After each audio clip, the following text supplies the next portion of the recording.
मनोहर जोशी हे शिवसेनेसाठी एक आदर्श व्यक्तिमत्व होते. संजय राऊत महाराष्ट्रासाठी, मराठी माणसासाठी, शिवसेनेसाठी एक आदर्श व्यक्तिमत्व ज्यांनी शून्यातून विश्व निर्माण केलं, असे मनोहर जोशी आज आपल्यात राहिले नाहीत. आम्ही उद्धव ठाकरे साहेब पक्षप्रमुख सगळे दौऱ्यावर असताना शेगावला असतानाही दुःखद बातमी कळली. गेल्या काही दिवसांपासून ते आजारी होते. त्यांची झुंज सुरू होती. ते झुंजार होते, एक लढवय्या होते. शिवसेनेच्या आतापर्यंतच्या इतिहासातल्या प्रत्येक आंदोलनात आघाडीवर होते. त्यांचा प्रवास शेवटच्या श्वासापर्यंत ते शिवसैनिक म्हणून जगले.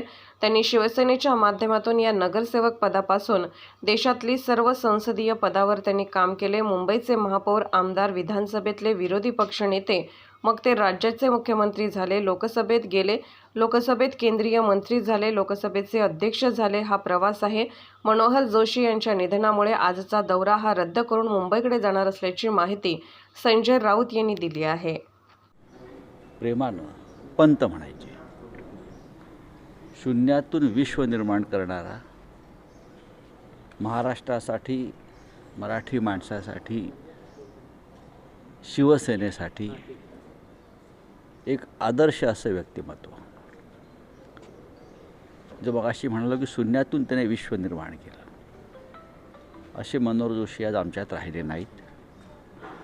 आम्ही माननीय उद्धव ठाकरे साहेब पक्षप्रमुख आणि आम्ही सगळे मराठवाड्याच्या दौऱ्यावर असताना शेगावला ही दुःखद बातमी आम्हाला समजली.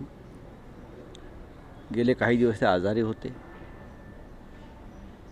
त्यांची झुंज सुरू होती. ते झुंजार होते, ते लढवय्ये होते.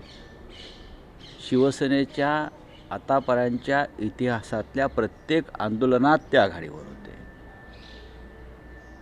म्हणजे सीमाप्रश्नी जे आंदोलन झालं मुंबईत आणि ज्यात 69 हुतात्म्यांचं बलिदान झालं,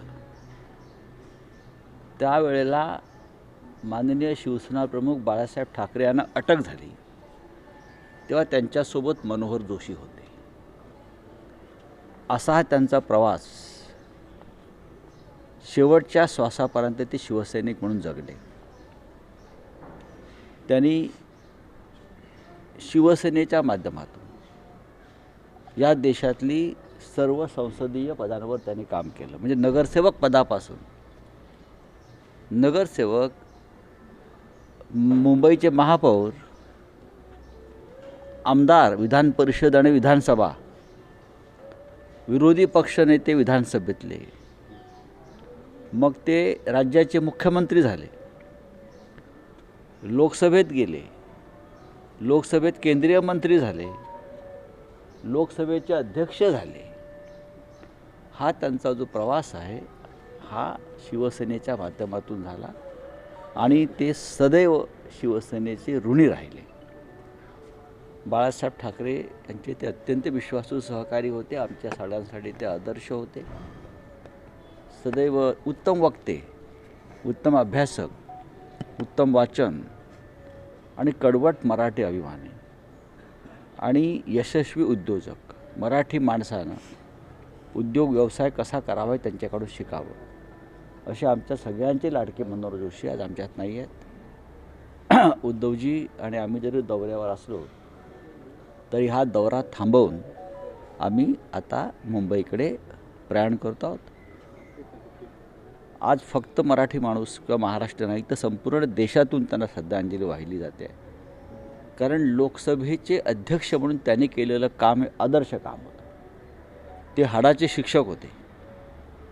त्यांना सगळे हेडमास्टर म्हणायचे आणि त्यांनी संसद कशी चालवावी पक्षपात न करता हे त्यांनी त्यावेळेला दाखवून दिलं.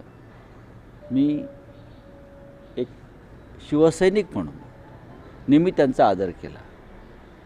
हजारो शिवसैनिक हे त्यांच्यासाठी ते आदर्श होते. आज त्यांची दुपारी 3 वाजता अंत्ययात्रा निघेल. आम्ही सगळे त्यात सहभागी होऊ शकतो.